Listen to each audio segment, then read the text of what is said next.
Ahoy training campers! Today I will show here the steps on how to run the Transas Tanker LCC engine room simulator from a cold status condition to full sea mode. In this scenario, the objective is to generate the vessel's electrical power requirements from the emergency generator, then transfer the power to two main generators. Run the main steam boiler for the vessel's heating requirements, run all propulsion plant auxiliary machinery related systems, run the propulsion plant to full sea mode at 90 RPM, and rectify all alarms that are present during the ERS exercise.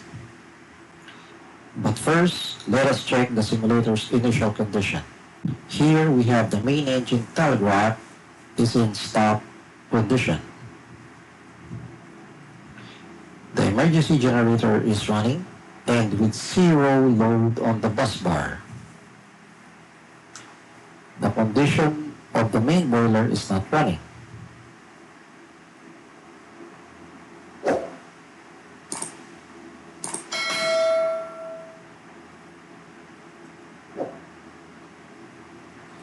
The diesel generator number 1 and 2 are disconnected from the bus bars and the engines is at stop condition.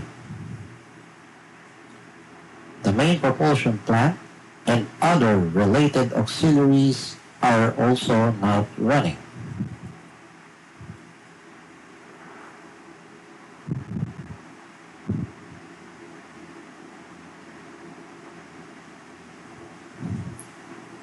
The provision cooling and air conditioning plants is in a manually off status with alarms.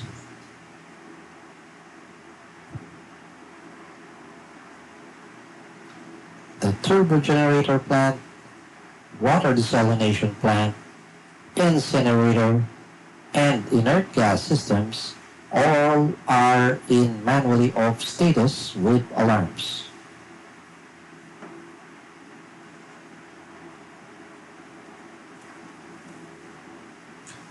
So, with this initial exercise scenario, let's get started. We first go to the alarm system pages to acknowledge all alarms in all simulator consoles if any has occurred.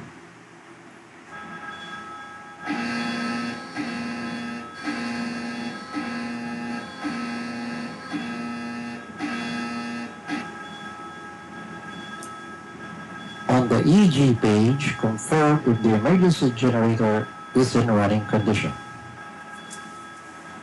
Visit the DG1 page. Since the electrical plant control is at manual position, run DG1 for lubrication and press preheating on. On the ES page, switch on the seawater, freshwater pump 2, FO circulation pump 2, emergency compressor, FO supply pump 2, boiler burner, DG1 and 2 automation, emergency lighting, bridge lighting, navigational lighting, and other related switches. We have now minimal electrical load on the emergency generator. Now let us prepare the diesel generator number 1 system auxiliaries. Go to the propulsion plant console, click the CA page, prepare the backup starting system. Open the emergency air receiver valve and start the emergency air compressor. Click to FOS page, verify the fuel selection switches of ME, AE1, and AE2 fuel tank supply valves set to DO consumption. Run the supply and circulation pumps number 2, then switch them to auto running mode.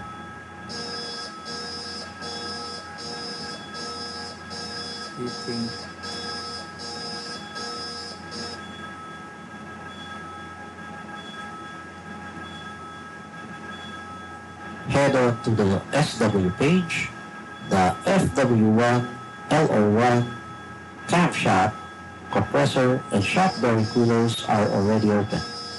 Put the temperature controller to auto and start seawater cooling pump number 1, then switch to automatic running. Water, tapos push water.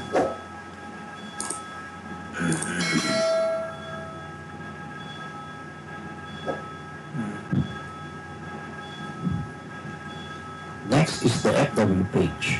The cooler 1 and ME flow valve are already open. We set the temperature controller to auto position, start FW pump number 2, then set to auto running status.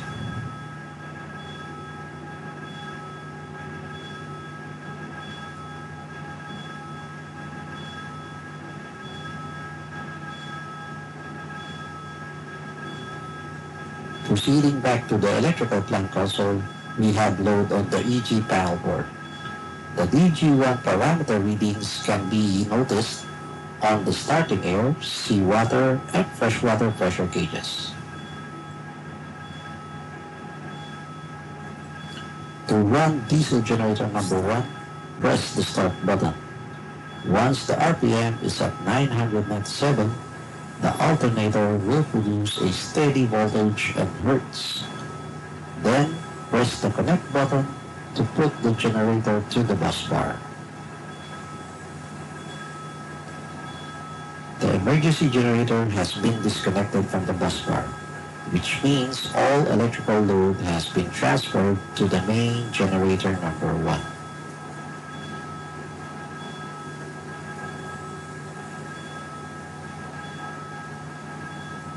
Back to the emergency switchboard page, we switch on all remaining breakers and charge the ship's batteries. Turn on the battery room ventilation, including additional bridge lighting and marine radio switches.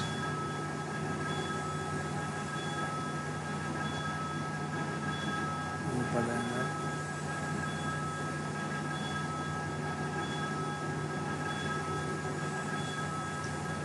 We then check the kilowatt on DG number 1. Let us add load to the generator.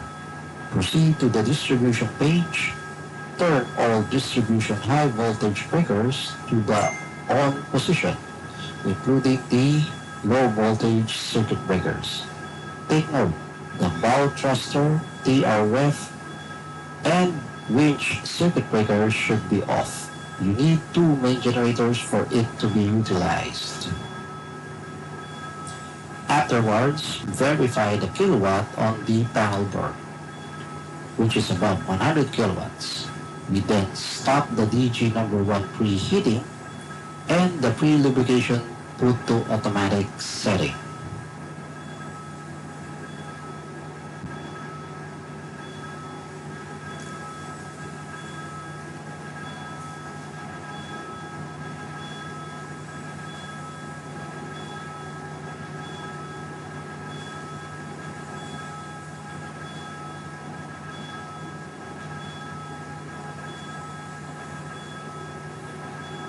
Now let's prepare the main engine starting systems. On the CA page, open the air receiver number 1 and 2 valves from the compressors. Start both main air compressors and set to automatic running. Stop the emergency air compressor, but leave the emergency receiver valve open since the main air receiver is still filling up and to prevent any alarms from occurring.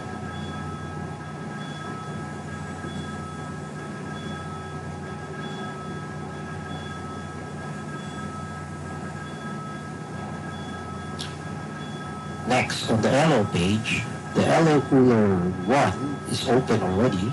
We start the LO pump number 1, then temperature controller switch to auto mode. The camshaft cooler is already open. We run the fine filter pump and start the camshaft pump 1, then set to auto position. Do not forget to start the fine filter pump to clean the camshaft, lube oil tank impurities.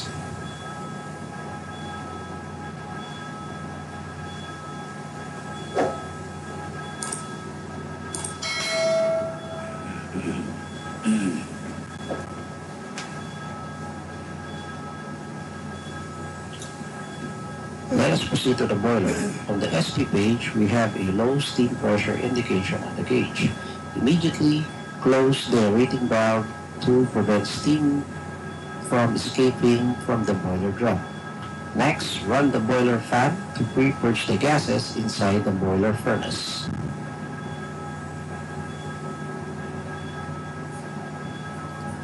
Next, line up the boiler fuel system to circulate diesel fuel for the burner consumption. The fuel selection is set to TO. We then open the fuel preheater valve and steam inlet for heating of the burner fuel system. The burner number 1 and 2 stop valves to be opened, then run number 1 boiler fuel pump and set it to auto operation.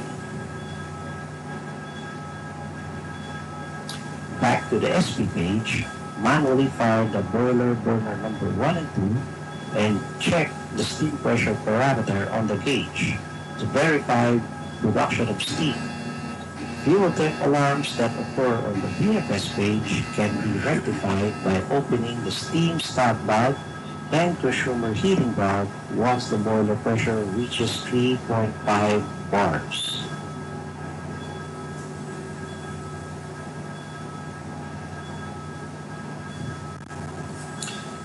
For the meantime, let us head over to the PC page. We try to resolve the temperature alarms on the provision cooling system. We confirm that there is power to the provision cooling plant. Next, turn on the seawater pump for the Reaper plant cooling of the condenser. We then prepare the Reaper compressor number 1 since it is assigned to refrigerate the butter, meat, and fish room chambers. With that, let us open the master solenoid valve, including the shut-off valves on the liquid refrigerant circulation lines. That is the condenser shutoff and filter.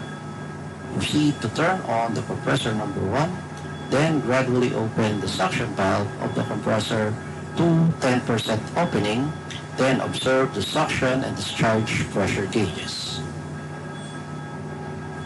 Now change over the compressor number 1 mode from manual to auto running condition and gradually open the compressor suction valve till it reaches 100% open, but monitor the gauge to prevent high suction pressure which may shut down the system. To monitor the provision store room temperatures, just click the meat and fish indicator button, then verify the thermometer readings, which should be at least minus 20 degrees Celsius. On the next page, let us operate the AC system. The power indicator lamp is already on. Set the air conditioner operating mode switch to summer position. Open the valve for feeding water to the compressor cooling and the condenser unit. Turn on the seawater pump. Open the filter and condenser shut-off valves on the liquid refrigerant circulation lines and manually open the master solenoid valve. We run the compressor, and when the compressor is on idle running, partially open at least 5% the compressor suction valve. Check suction pressure.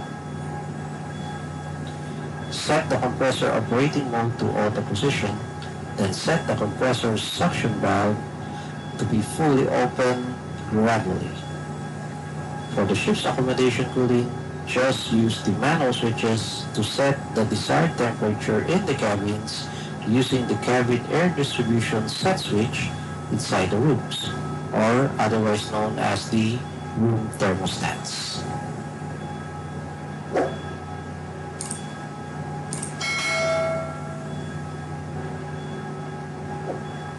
Heading back to the boiler, let us put the steam pressure controller to automatic. Then, open the main steam valve, including consumer valves, FO heating, FO tank, and separator for heating requirements.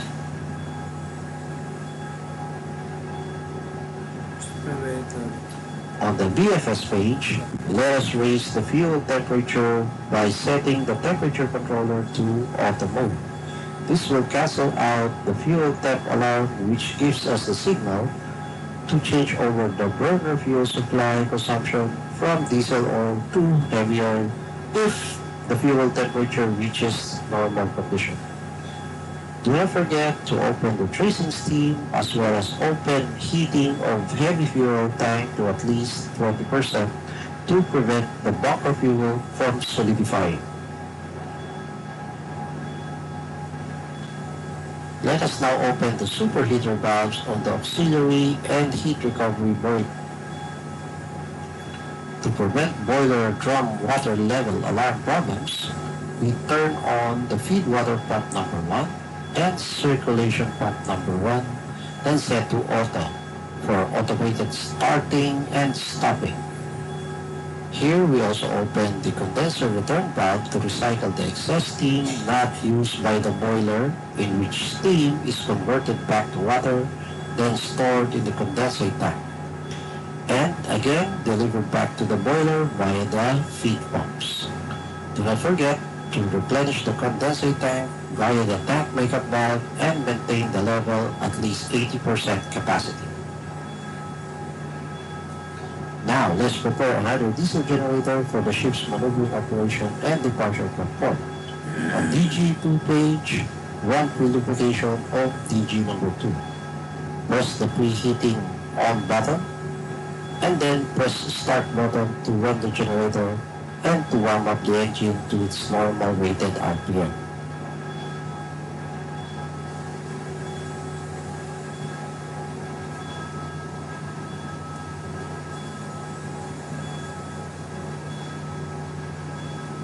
For the meantime, let us introduce lube oil to all the main engine cylinders.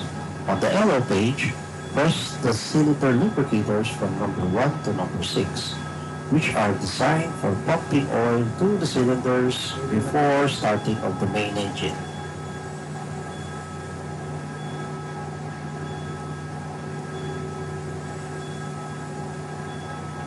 Prior to main engine starting, on the ESC page, confirm if the toggle lever is at engine side position. Then, turn gear is to be engaged for flywheel rotation. Press slow turn button for which it will turn the engine crankshaft and subsequently lubricate the internal parts of the main engine. Let us presume that we turn the engine for around 30 minutes. We then disengage the turning gear, change over engine side to remote control 2 position switch for ECR telegraph operation. The bridge telegraph here is to be acknowledged, in which we need to ready the engine room for maneuvering operation.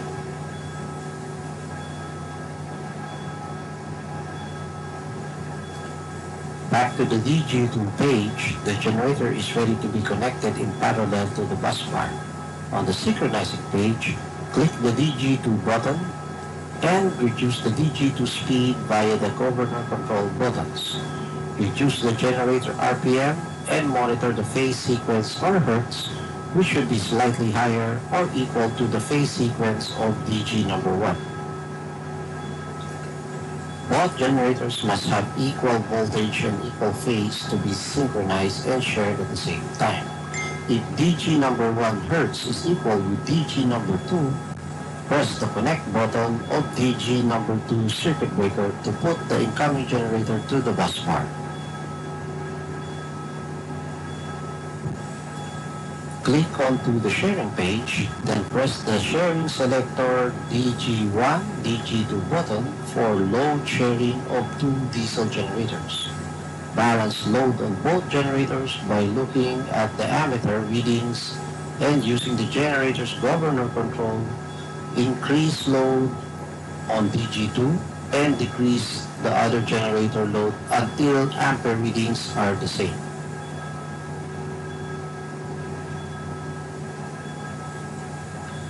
We can also equally balance all the generator parameters by setting the electrical plant control selector switch to auto equal sharing, but switch it back to manual since we still have a low kilowatt power shared on the generator as indicated in the pilot board.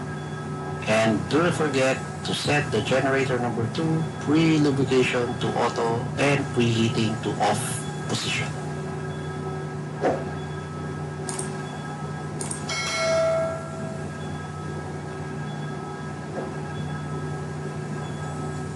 We can now ready the main engine for maneuvering operation.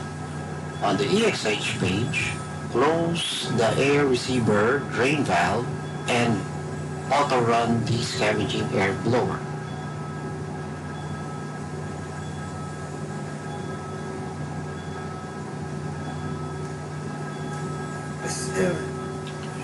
On the CA page, drain water via the air receiver number 1 and 2 blow-down valves.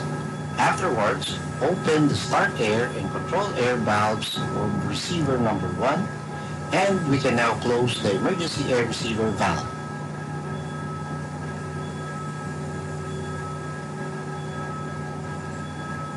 Proceed to the OFS page so we can start purification of the main engine sump tank and heavy fuel oil settling tank. Set separator number 1 brake button to off and start separator number 1. Then let the whole RPM reach about 10,000 RPM.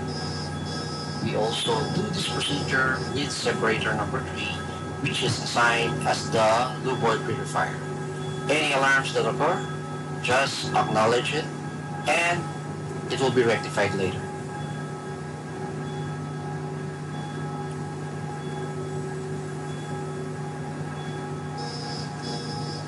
Checking the fuel oil supply system, do not forget to change over the viscosity controller from manual to auto position to heat the fuel up to the required temperature for proper fuel atomization and ejection to the main engine and auxiliary engines.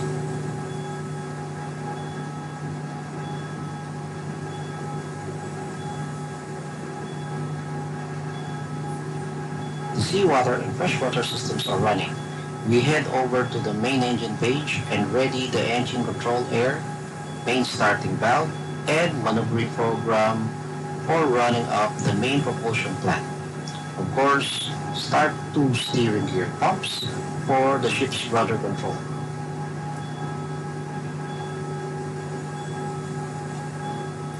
Once everything is set and ready, run the main engine in the ECR control mode by raising the engine telegraph to dead slow position. The engine will develop a minimum RPM at dead slow position, then monitor the engine's exhaust gas parameters, including the scavenging temperature.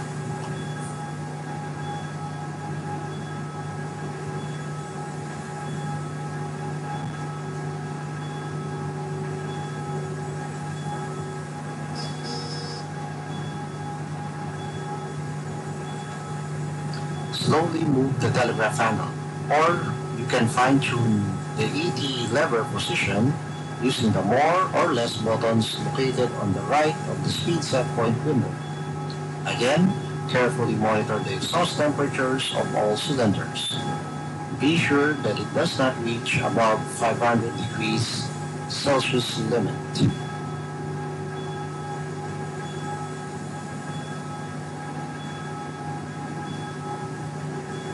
Increase again the ET lever, then verify the scavenge air parameter.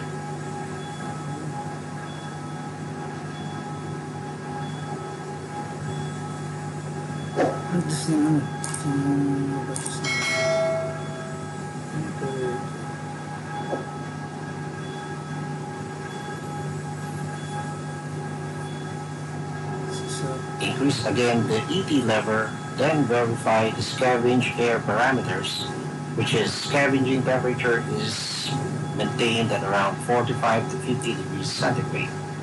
Adjust scavenging air temperature by the scavenge air cooler flow valve, for which we slightly open it to lower the charged air and exhaust gas temperatures back to its normal parameter readings.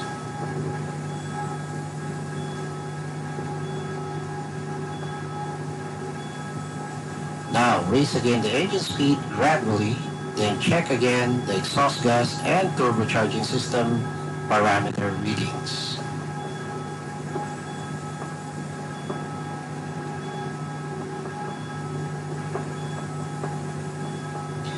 For the meantime, let's put into service the separator number 3 for lube oil purification. Just press water on and open supply of opening and closing water in the separators. That is, open water and closing water buttons. Open fuel inlet valve and feed pump bottom on. Flow feed valve should be open at least 60%.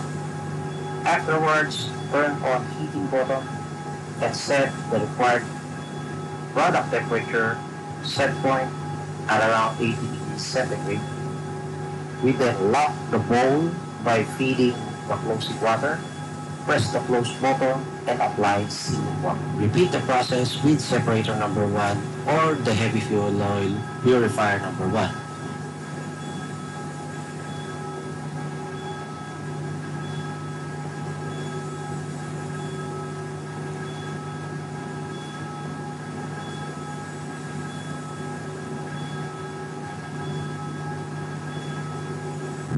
Now, to rectify alarm on the separator number 2, just turn on heating and move the temperature control setting to the lowest point.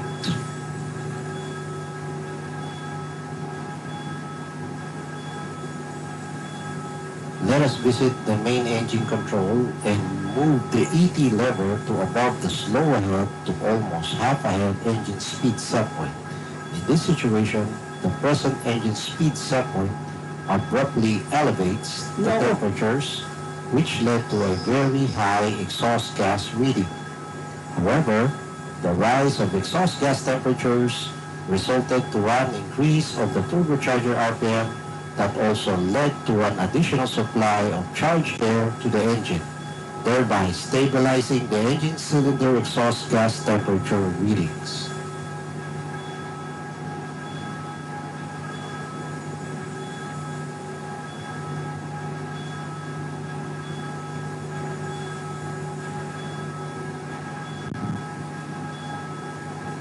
Ito na yan, tulo na.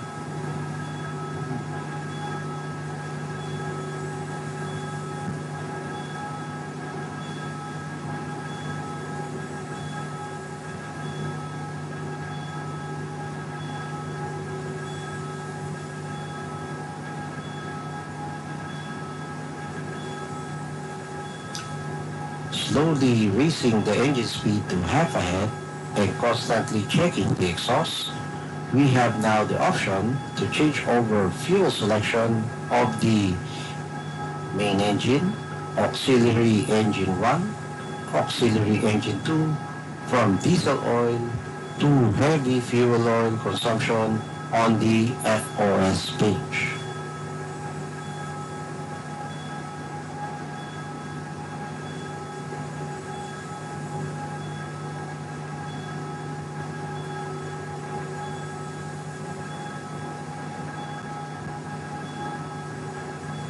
Here we are constantly monitoring the turbocharger RPM, in which if it reaches the 8,000 to 9,000 mark, the scavenge air blower should automatically stop. This is the sign that the turbocharger has sufficient charged air to supply the main engine for combustion. With this development, on the main engine control telegraph lever, we could now run up to full C mode at 90 RPM speed set point. Just do not forget to maintain the scavenging temperature at 45 to 50 degrees centigrade by adjusting the scavenge air cooler flow valve, estimated 50 to 60% open.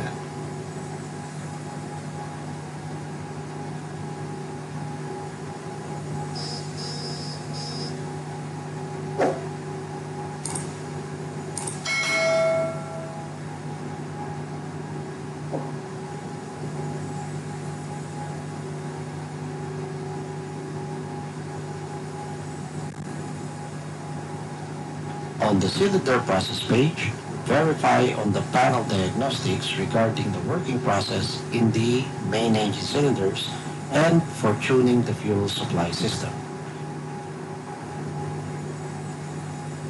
Click each cylinder pressure sensor for comparison of fuel combustion process parameters between the diesel cylinders.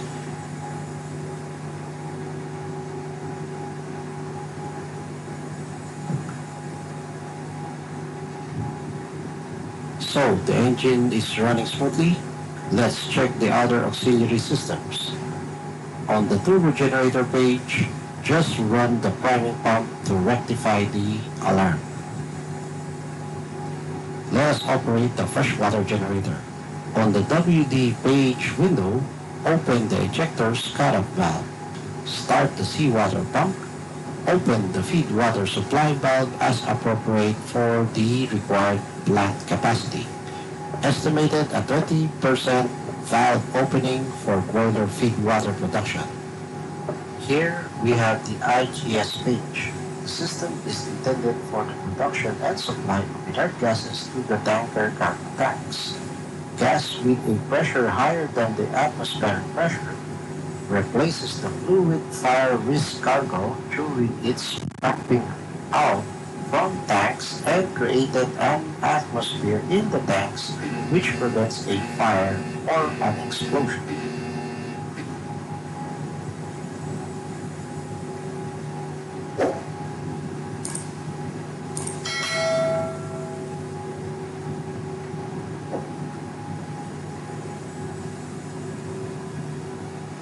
The system is designed to ensure 900 mm of water column overpressures in the tanks with the oxygen content of less than 5%. A detailed IGS process will be discussed on a separate video tutorial, so do watch for it.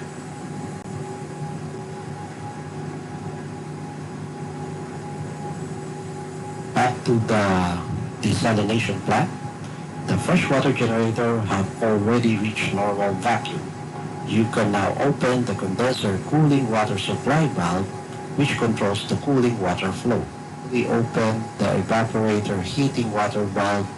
For production of distilled water, just set distillate pump control switch to auto mode, including the salinity control switch.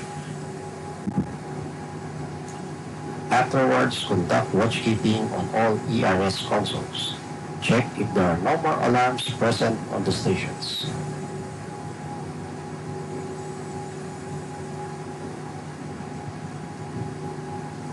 And that's the end of this simulation exercise on how to operate the tanker LCC engine room simulator from a cold status condition going to full sea mode.